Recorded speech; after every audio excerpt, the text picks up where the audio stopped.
Hello, good afternoon and welcome to Turf Moor. Burnley against Coventry City. Sky Bet Championship, big game here at Turf Moor. This is pre-match live. We'll be here right up until kick-off, where you can switch over to Clarets Plus for full audio commentary, or you can watch today's game by purchasing a match pass for £10, which is available in selected territories around the globe. Simply go to burnleyfc.com/packages. Pleased to say Paul Jenkins, Academy Director, is alongside me. We've got a little intro for Paul. Let's have a look at that. Hi, I'm Paul Jenkins, Academy Director at Burnley Football Club. Expert, you see, that's what it is. Coming up against these clubs now and the level of player that you're experiencing is where we want our football club to be. It's where we want our academy players to be.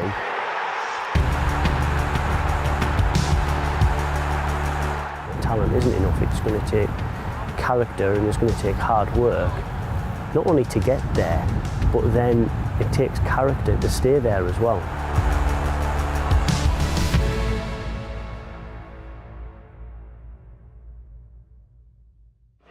Welcome, Paul. I mean, it's going really well for Burnley at the minute, isn't it? But you can't take anything for granted right now. No, absolutely not. No, but you know, I think we're probably exceeding expectations to start with. Really, you know, we're in a really healthy position at the moment, and you know, come the turn of the year, this is where you want to be, isn't it? Yeah. And this is a great place to view the action. You were saying that as you got up here. You see the pattern of play right here, don't you? Yeah, after it took me about half an hour to get up them steps, Phil, but once I was here, and you know, it's a fantastic view up here, but one thing it does do is it, you know, for any, you know, football fan, is it gives you a real good insight into the shape of both teams, and you know, just allows you to see the game from a different perspective, really. We've seen the team news. No real surprises with Charlie Taylor coming in at centre back. We think Jordan Bayer will move to the right hand side. Yeah, and it gives you that sense of balance, really, doesn't it? Because Charlie's naturally a left-footed player, Jordan's right-footed, so it'll bring a bit of balance to the team, that's for sure. And you know, we hope that, you know, Charlie coming in, he's not played a lot this season, has he? So no, you know, Charlie needs to hit the ground running and fall into, you know, how we're playing at the moment. He's a big miss, Howard Bellis, isn't he? But you know what Taylor does give us, he's a fantastic footballer, reads the game, you know, he's extremely confident on the ball, and when, you know, the way that we're playing at the moment, Taylor steps out really well, and he's a catalyst for a lot of our attacking play. Yeah, they're really good on the ball, Bayer and Howard Bellis, as good as I've seen really at this level. Yeah, they're both probably, you know, without doubt the best footballing centre-backs at this level, and you know, it's the reason why we're in such a good position at the moment. And you see a lot of our goals do come from, you know, the start of play, and even our goalie. You know, yes. Let's be honest. You know, we're not just this team that play out through our centre-backs and play out through midfield and into that final third. We've had a number of goals where, you know, they've come from straight through Route 1, and so, you know, we can mix it up. We can do a lot of really creative stuff, but we, you know, when we have to and when the opportunity arises, you know, the best ball in football is the one that takes out the most opposition. And if your goalie can play to your centre forward and stick it in the net, that's fantastic. Yeah, we've seen that a few times, haven't we? Yeah. And it's a bit of variety as well. And that variety catches the opposition out. It does, and what we've saw this season is we've saw a little bit of a mix, haven't we, of some teams coming in, sitting in, playing that low block and trying to make things really difficult for us. But ultimately, we're such a good possession-based team that teams get worn out through this, and then what happens is one or two players in that system break ranks, and that's when our opportunities come, and that's where we've got to make sure we capitalise on that. So the teams for you, as I say, no real surprises. We knew Taylor Howard Bellis was out, so Charlie Taylor in at centre-back. It's Aaron Muric in goal, Connor Roberts right-back, Ian Matson back in at left-back, Jordan Bayer and Charlie Taylor in the centre. Holding roles for Jack Cork and Josh Cullen. Manuel Benson, Josh Brownell and Zaroury ahead of them, with Jay Rodriguez back into the team up front. So 4-2-3-1, we think. Burnley bench, Bailey Peacock Farrell, CJ Egan-Riley, Johan Berg Gudmundsson, Ashley Barnes, Scott Twine, Nathan Teller and Samuel Bastian. Burnley have had a new signing announced yesterday, Amin Al-Dakil. He's not in the 18 today. We'll look out for him in future weeks. For Coventry, We think 3-5-2. Ben Wilson in goal. 3 centre-backs, Michael Rose, Callum Doyle, who's on loan from Man City, Jake Bidwell. Brooke Norton-Cuffy's joined them this week on loan from Arsenal. He'll play right wing-back, we think. He played here for Rotherham in the game against Burnley. Fankati Dabo will play left wing-back, we think. 3 central midfielders, Jamie Allen, Ben Sheaf and Gustavo Hamer. Look out for him, Brazilian-born Dutchman. He's their creative player. Ahead of them, Casey Palmer, who formerly at Chelsea, of course, and Victor Gyökeres, the top scorer for Coventry this season. So again, we think 3-5-2 for them, with Palmer perhaps playing a little bit off Gyökeres. On the bench, Simon Moore, reserve keeper. Liam Taylor's another reserve keeper. They have 1 or 2 injuries. Liam Kelly, Josh Reed, Jack Burrows, Ryan Howley and young striker Harrison Nee. They've got 1 or 2 problems Coventry injury-wise, and that's reflected in a pretty young bench. So, I mean, Burnley form good, but Coventry's form's decent as well, isn't it, Paul? You know, they've done quite well in recent weeks. I think you've got to, you know, take your hat off to the manager. You know, what he's had to deal with this season, with stuff going on behind the scenes, and it is a distraction because, you know, I've lived that world myself, you know, when I was assistant manager at Hartlepool, and, you know, you're going through administration and there's a lot of challenges around the stadium. The pitch was in a pretty big mess really at the start of the season. So coupled with everything that Mark Robins has had to deal with, for the position they're in at the moment in this time of the season, you know, I really take my hat off to him because I think he's done a fantastic job, and it's no surprise that he's getting linked with other decent positions. Yeah, brought in a couple of players, haven't they? Norton-Cuffy we mentioned, Wilson Esbram not playing today. We like the look of Norton-Cuffy when he played for Rotherham. Yeah, it was actually last time you and I commentated together actually, then the Rotherham game, and if we get the same outcome, I'll be actually delighted, Phil. But I don't want to leave it to the 90th minute though, if you don't mind. It was the 90th. It was about the 110th minute. It was the winner. But you know, he was a handful, and he was very energetic. He got up and down the pitch, and you know, our lads at the back have got to be totally aware of him today. That's for sure. Yeah, because they'll play the wing backs. It's always interesting to me who picks up Benson and Zaroury if you're playing a 5-man defence. Yeah, well, it depends on, you know, what the. It can be a 5-man defence, but also if you're in attacking position, you're almost getting left exposed with a 3v3 at the back then, because we play our wingers so high. So, you know, they'll have to be. I would suspect they're going to be a little bit cautious, Phil, and so it'll end up being the wing backs will be dealing with them at the moment, early stages of the game. If they find themselves a footing in the game, then you might find that these wing backs push on a little bit, and then the centre backs will end up having to come across and deal with these lads. But you wouldn't want to leave Zaroury, that's for sure, and Benson, no. You know, 1v1 the form in they're them in. areas, No. in them areas, that's No. for sure. Talk about the form they're in. It was Bournemouth last Saturday. Bournemouth against Burnley, FA Cup 3rd round. Let's have a look at the highlights. Magnificent goal, drove through the defence. Burnley will win it through Goodmanson. Looks to put the ball through. Chance here for Benson. Can he take it right? Yes! Burnley leads. Manuel Benson again. Oh, what a good finish. What a good ball that was from Goodmanson. And Benson has got his 8th of the season. Touch on for Cullen. Cullen's given that away. Big chance, equaliser.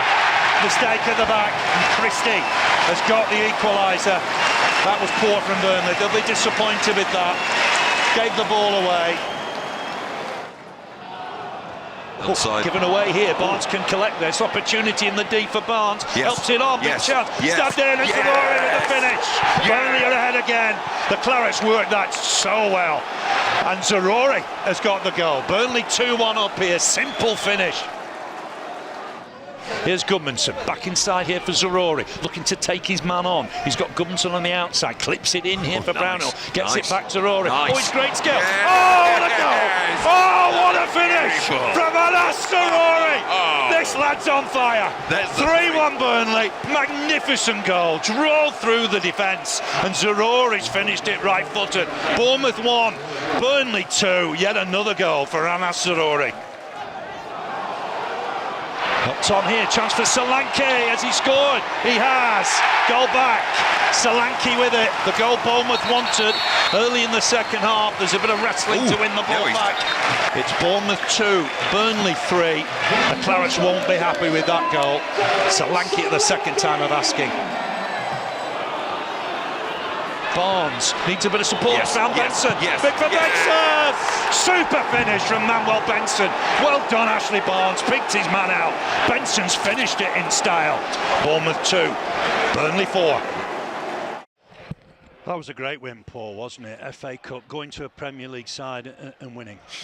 I think what it's done, that result last week, is send another message to everybody that we mean business here at Burnley Football Club, and the way that the players acquitted themselves, the way that the manager set the team up again, is huge credit to what this season has brought our team, and I think one thing that you got to look at there is that we showed the resilience, we showed the strength to make sure that we got the end result, and really fantastic performance from the boys. It's a big feather in the cap to go to a Premier League club and score 4 times.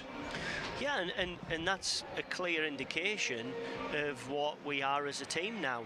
We are an attacking team, we are a possession-based team, and we're prepared to do that. And even the game against Manchester United, we were confident, we were brave enough to get on the ball. We didn't deviate from what our Burnley way is, and that's a positive message that the players are prepared to do it, and the players are confident enough, and that's all down to the coaching staff that have been able to deliver that for them. So it finished 4-2. Burnley go to Ipswich in the next round. Bournemouth 2, Burnley 4. Let's have a listen to what Vincent Kompany had to say. Vincent, a 6-goal thriller, 4-2 win. A real cup tie this afternoon. How do you sum up that win? Yeah, it was a real cup tie indeed. It just never, the game never stood still, but nor did we. And the guys, I say it a lot, but again, they can be proud about themselves and the performance. And some players just took their opportunity as well today. And as a coach, I can only be happy about that as well. You spoke before the United game a couple of weeks ago about wanting to measure yourself, coming up against the Premier League side. Do you feel like this was a more realistic test this afternoon, coming up against a side like Bournemouth? I don't know. Honestly, I don't know. I try not to think too far ahead. It was a Premier League team away from home. It certainly wasn't an easy game. It certainly, eventually you want it to be even better, of course. But at this moment in time, I'm just happy with the win. I'm happy with the performance, and on my mind is Coventry. That's it. Well, it looked like a test and a challenge out there, but your side looked like they've overcome it and scored 4 goals against a good Premier League side as well. Yeah, I mean it's a good feature for us, to just to keep being dangerous, to keep scoring.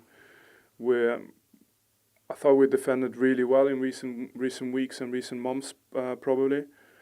But to win games, you need to score goals, and there's plenty of that in the team, and that's something really good for us. And a brace for Zaroury and Manuel Benson. How impressed were you with that attacking pair this afternoon?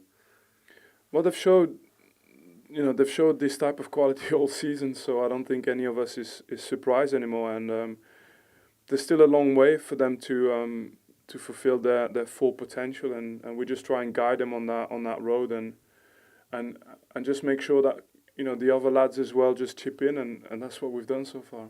And I mentioned to the fans as well over in the corner, just under 1,000 this afternoon. A very long trip, not great conditions, but they're stuck there again once again.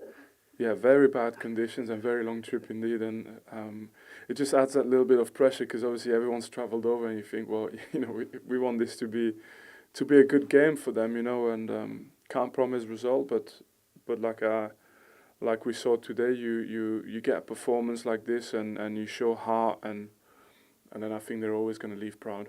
And finally, a week now until the next game back at Turf Moor against Coventry. Will that give you a nice little break in between having no midweek game and having 7 days without a game, which has been a while since that's happened?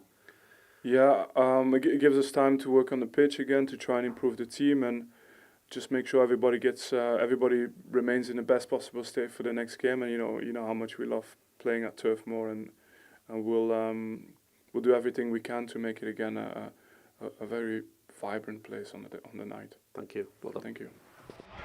Paul Vincent, obviously very happy with the win. He was really happy with Zaroury and Benson and the impact they had on the game. Why wouldn't you, eh? The two of the most exciting players in this division by far, you know, and what they do is they excite the crowd. You know, we saw against Middlesbrough that, you know, second half there, Benson just took the fullbacks to the cleaners, and you know, when Zaroury gets on the ball, you just never know what's going to happen. But you know, what you do think is that you're going to get a goal from it. You know, I just cast my mind back so many times this season to how Manuel's. He's just dipped inside there onto his left foot, and you know it's coming. You know, the opposition should know it's coming, and yet he still successfully puts the ball in the back of the net. And so, you know, I can understand why Vincent's so pleased with them. And you know, what we have to do as a team is just keep feeding them the ball, because if they don't score goals themselves, they'll certainly create. Yeah, because sharing the goals around. It's 3 now with 9. Zaroury, Benson, and Rodriguez. The goals are being shared around. Well, that's so important in trying to get promoted, is that, you know, what you'd like your forwards to do is contribute into the goals clearly, and you'd also like them to have the assists. The next part of that equation really is getting your centre-backs to contribute and your midfielders to contribute, and them, you know, them centre-backs can contribute from corners and free kicks, and hopefully your midfielders chip in with 7 to 10 goals a season, and before you know it, you know, you're up there as a season's top goal scorers. It's finished Rotherham 4, Blackburn 0. So Blackburn won't be getting any nearer to Burnley this afternoon. It's a big win for Rotherham. We were here to see Rotherham, and I've got to say, I thought they were decent that night, and in some ways, you know, maybe the Jura result. Well, you know, that evening was just a super exciting game, wasn't it? You know, and we take the lead, and you know, we ended up conceding, and then, you know, as the game goes out, we see the referee, and he puts up, you know, it was 10 minutes extra time or something like that, which is unbelievable. There's a little insight to what we're going to see in the World Cup, I think. But it was, and you know, one thing I will say is, a little bit of an insight for everybody. You know, our ball boys are actually being trained into getting the ball back on the pitch quickly, and that evening, you know, we did exactly that. We got the ball back on the pitch to Connor Roberts. Connor Roberts threw the ball in, and before you know it, the ball's in the back of the net. Yes. And so, you know, when I talk about attention to detail, and you know, I worked with Aitor Karanka back in Middlesbrough, who was, you know, pretty much in the similar ilk. Vinny has really put that onto the next level, and the obsession around fine details is fantastic. And just listening to him, you know, during at the training ground, and these are the type of things that we do. We don't have a multi-ball system in the Championship, so you know, we have to contrive to make the best of it we can, and so we have about 35 ball boys around the pitch that can get the ball back on it for us early, you know. Yeah, it was young Trev on that night, wasn't he? He's lived off that since, I think. He has, I think he's still waiting for the manager to buy him a meal as well, so I'll remind Vinny of that this week. And I don't think it was even Burnley's throw-in, was it? It wasn't, no, but we'll take it. So back in October, Burnley went to the CBS Arena. It was Coventry City 0, Burnley 1. Let's have a look at the highlights. Welcome to the Coventry Building Society Arena. Burnley face Coventry City, 3 o'clock kick-off here. Cork on for Matson. Good luck to start this from Burnley. Matson dinks one in, looking for Rodriguez. Header away, might fall here. Shot wide. It's Cullen, I think, running onto it. Was. Darboe able to come forward here. Darboe to get a ball in, dangerous. Looked offside, but no flag. No flag at all.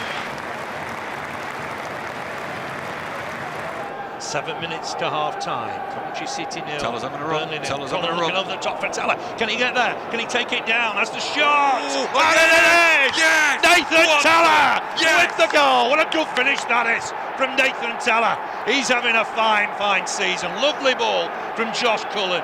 Took it down so well. Finished it in off the post. Coventry City 0. Burnley 1. Nathan Teller with his 5th of the campaign. Chase for Teller. Keeper didn't look entirely comfortable. Hits it against Teller. Might fall for Goodmanson. Shot on target. Saved well by the keeper.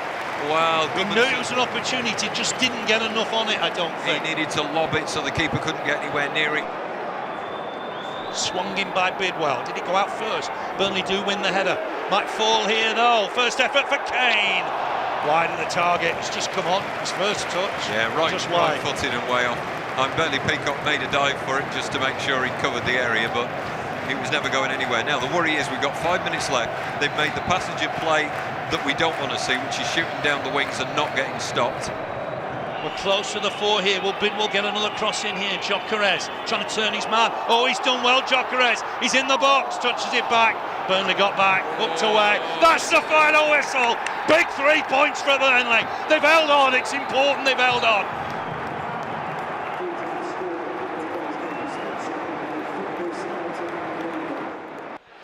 Yeah, it was a big 3 points because at the time we'd struggled to hold on to 1 or 2 leads. Yeah, we went through that little period, didn't we, at the start of the season, really, where we were putting ourselves in a healthy position, and then, you know, we were just a little bit uncertain around them second half of games, and so I think that sent a message, and it was a start of a really good run for us, Phil, you know. Yeah, it was, and to be fair, they've improved since then, but Burnley saw the game out and haven't really looked back since. News of a new signing this week, and Mijnheer de Kiel has joined us from Saint-Tradine in Belgium. What do you know about the lad, Paul? Well, he's another youth international from Belgium, you know, and the one thing that we can commend about this season so far is our recruitment strategy. You know, it's been absolutely fantastic, and you know that's probably, I think you can correct me if I'm wrong, but it's around about 17 new players that we've got in the system now. And for us to, you know, for any football club, you know, the transitional period is really difficult. To do it with 17 new players and to be top of the league and to be so far ahead on points as we are, you know, I think it's just credible for everybody, and it's testament to all the work, the good work that's been done, not only on the pitch but behind the scenes as well. He'll need some time to work with the team and the squad, I would imagine. Yeah, of course. You know, for any player coming in, it's, you know, they want to play. That's why they're coming to the football club and any club, but also they've got to understand, you know, the playing style and the philosophy, and understand the players that they're playing with. So it may take a little bit of time. He's only a young boy as well, but these young lads are full of enthusiasm. So it's, you know, let's make sure that, you know, he fits into our football club really nicely, and you know, hopefully he's a good signing. Mijnheer de Kiel. Let's hear from him now. He signed yesterday. Let's hear from Burnley's new signing. Amin, welcome to Burnley Football Club. I'm sure it's been a busy few days for you. How excited are you to finally be here? Yeah, I'm very excited to be here. It's a nice club.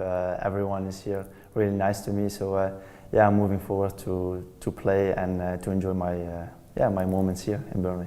And let's just talk about this week, how it's been for you. Obviously, the flights, transfers, medical.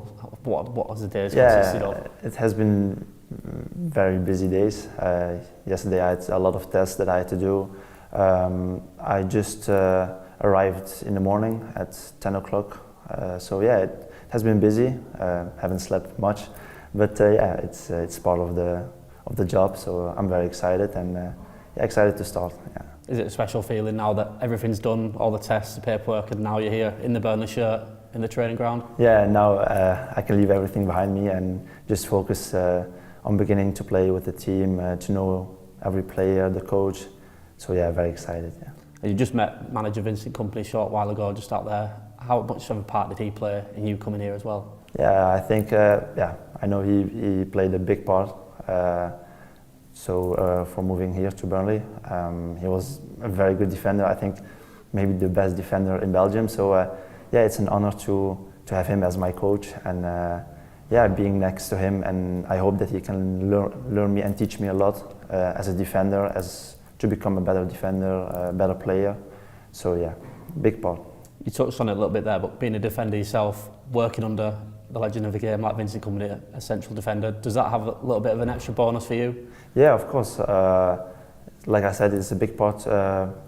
It played a big part to come here with Kompany. So yeah, I hope he can teach me a lot, and I will also talk with a lot of defenders, players, to teach me to let me feel good here in the team. Yeah. That's Burnley's new signing, Amin Al-Dakil, who joined us yesterday from Saint-Trudin. He speaks really well, Paul, doesn't he? Obviously a very ambitious lad.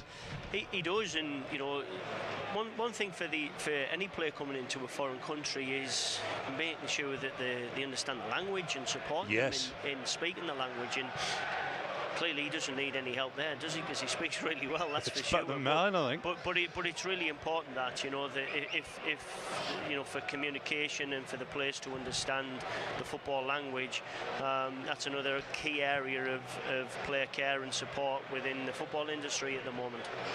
We know Belgian football's very good technically, don't we? Players do tend to move on early in their careers. They do, and I think that, you know, that's the testament to the Belgian youth system, that, you know, they do produce technically proficient players that you know, confident on the ball and handle a football, but they all want that biggest challenge, and so that next challenge for them is playing in, you know, in the Premier League and coming to England, and hopefully, you know, for him, we'll be playing in the Premier League in the next few months. Yeah, he's played for Belgium under 21s, hasn't he? So, you know, he's already started on the international pyramid. He has, and so one thing that Vinny's well aware of is all these top talents in Europe, and the recruitment department supporting that recruitment process really well. He's played for Belgium under 21s, and you know, I think clearly we saw from the World Cup the Belgian men's national team's going through a bit of a transitional period now. Yes. But there's clearly some good young players there. Welcome to those fans joining us on Clarets Plus for audio commentary. International fans joining us for the live video stream. Paul Jenkins, Burnley's Academy Director, is alongside me this afternoon. This is Pre-Match Live. We'll be here right up until kick-off, where you can switch over to Clarets Plus for full audio commentary, or you can watch today's game by purchasing a match pass for just £10.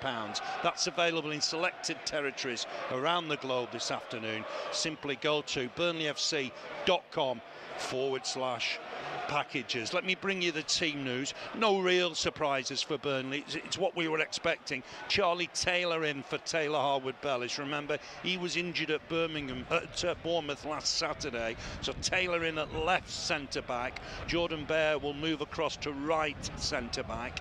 And Jay Rodriguez back in the side. Ian Matson back in the side. Burnley look like this. Adam Muric in goal. Connor Roberts right back. Ian Matson left back. Jordan Bear and Charlie Taylor in the centre. Jack Court, Josh Cullen holding roles. Manuel Benson, Josh Brownhill, Anas Zaroury across the pitch with Jay Rodriguez up front. The Burnley bench is a strong one. Bailey Peacock-Farrell, CJ Egan-Riley, Johan Berg Gudmundsson, Ashley Barnes, Scott Twine, Nathan Teller, Samuel Bastian. For the visitors, they've had one or two injury problems. They've done really well to pick up in recent weeks. Ben Wilson will play in goal.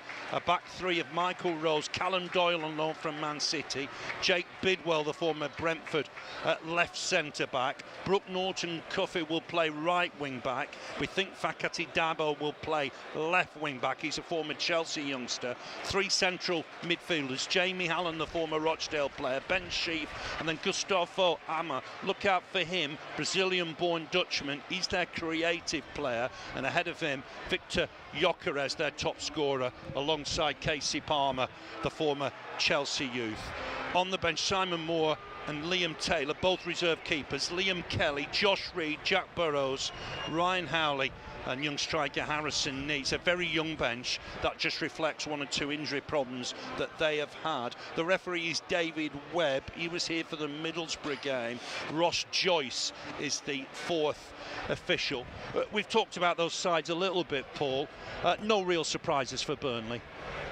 No, I think that, you know, Charlie Taylor's quite an obvious one to step in, and like we spoke about earlier, Charlie will give us that balance on that left-hand side, that left-sided centre-back role, and we'll move across to Jordan on that right-hand side. So it gives you the balance of both right-footed and left-footed.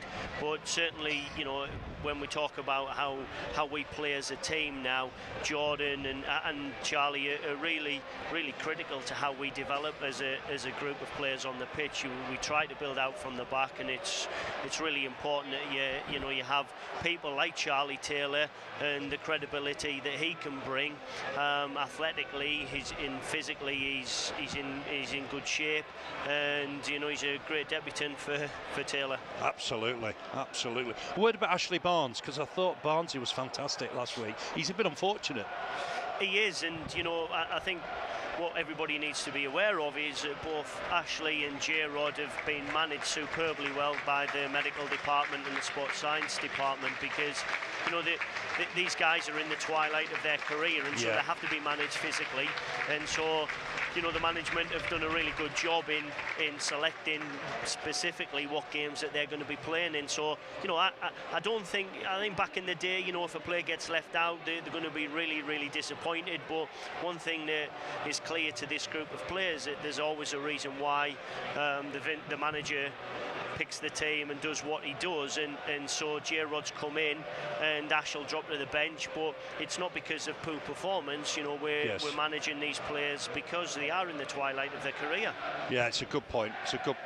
And news on Dara Costello's gone to Bradford on loan, and he starts. Yeah, it's delighted for Dara. He's had a lot of interest over the last few weeks, and there was a number of clubs there that were really intent on signing Dara, and Dara and myself and Charlie Adam, our loans manager, went across to Bradford on Tuesday night to the game, and I think once Dara got to Valley Parade, he saw that stadium and the potential for 18,000 fans at home.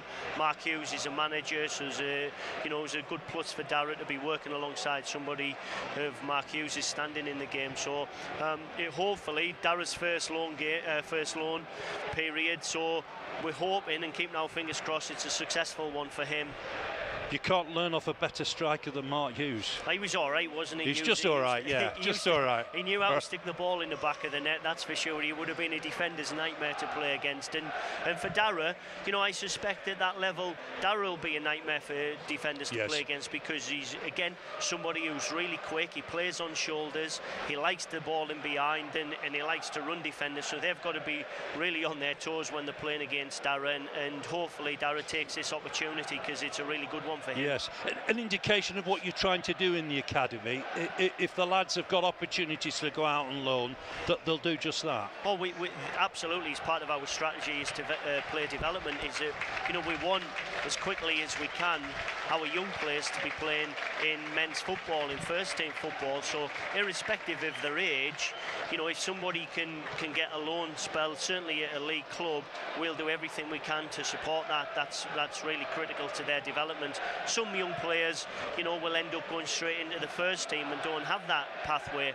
Other players need, 2 or 3 loans. Some players may need 1. Harry Kane had 10 loans before he ended up breaking into Tottenham's first team. So, each young player's path is different. Yeah. I mean, it was a young side yesterday for the under-21s. We saw the game against Swansea, a 3-3 draw. So it's a very young under-21 side. It is, but that's where we want to be. We want to be challenging our players both physically and tactically, technically on a football pitch. So if we put a young team out, my own personal opinion is I don't think that in the future we should have an age bracket on it. I think if the senior players coming from the opposition for our young players to play against, all the better for me, because we're challenging our young lads. So yesterday was a really good example, and I think if anybody comes to watch our under-21s, they're almost seeing a reflection of our first team, and that's what it should be in how we're playing. It's some really good reflective moments from what the first team do yesterday. Yeah, absolutely. More on the academy a little bit later. Just waiting for the teams to emerge. I would imagine that the lad up front, Victor Gyökeres, is the danger here today. He is, and Coventry City in how their play are going to be, I think that's going to be a really critical side of the game today, because we can make sure that we do our bit, and if Coventry City come and play this low block and try to make things really difficult for us, I'm not so sure how much of the ball they're going to get, depending on how they come and play against us, really, is what their attackers are going to get out of the game. I suppose there's no guarantee if you're dominating possession. We saw that with City at Southampton in the week. Yeah, I think the way that we play, we want to dominate the ball. We want to dominate the ball in possession. We want to be a high pressing team out of possession. And, you know, it doesn't always guarantee, you know, if you come and sit back that you're going to lose a game, but it doesn't always guarantee the other side either. So, I think we've just got to concentrate on what we do, and what we do really well at the moment is we're dominating games both in possession, and we're also certainly dominating statistically out of possession with how we're pressing teams and making things difficult for the opposition. I was encouraged by the Southampton result. I sort of got an idea there that it might mean they don't come back for Nathan Teller in January, and he can't get in the side at the minute. And what a season he's had. He has. He's come here and give a really good account of himself. He's a fine young man, is Nathan, and he's settled into this football club really well. And again, I take my hat off to young players like this. He's come from a Premier League club way down south and come up to the northwest. Yes, settled in really well. He's played a lot of football, which is what Southampton would be expecting, because that's why they send them on loan. And yet he finds himself out of the team. But I think what everybody has to understand, if he's finding himself out of the team, then it's because the team's doing really well. We've been successful. And if you look at our bench there, we've got Nathan Teller, Scott Twine, Ashley Barnes, Johan Goodmanson. You know, they're four players there that have got real attacking quality. And you know, for the opposition, and being there myself, you know, you look at the first team, but you also look at the bench and think, wow, you know, what are we going to be coming up against if they have to make the changes? Yeah, press lad at Stoke came over to me and said everybody on your bench would get into other Championship sides. I don't think he's probably right.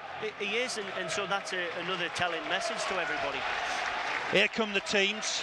Let's go through the teams for you. For Burnley, Ado Muric in goal, Connor Roberts at right back, Ian Matson back in at left back, Jordan Bear and Charlie Taylor in the centre. No Harwood Bellis today. Jack Court, Josh Cullen in holding roles, Manuel Benson, Josh Brownhill, Anas Zaroury behind Jay Rodriguez.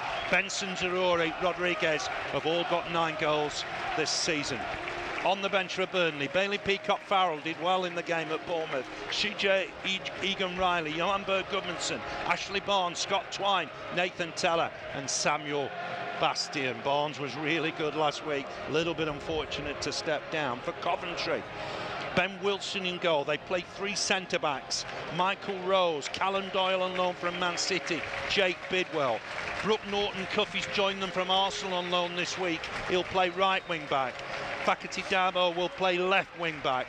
3 midfielders, Jamie Allen, Ben Sheaf, Gustavo Hamer. Ahead of them, Casey Palmer, Jamaican international, alongside Victor Gyökeres, the danger man, Swedish international, their top scorer.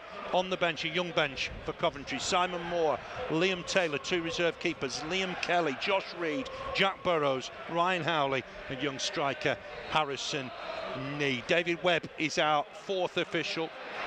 David Webb is out, a referee. 4th official is Ross Joyce. This is a special afternoon here for the club. It's our in memorial day where we remember, sadly, all ex-Clarets players and all ex-Clarets that have lost their lives last year. So we will be doing that in memorial in a moment or two. The captains meet in the middle. We'll leave you on social media before that special minute's silence.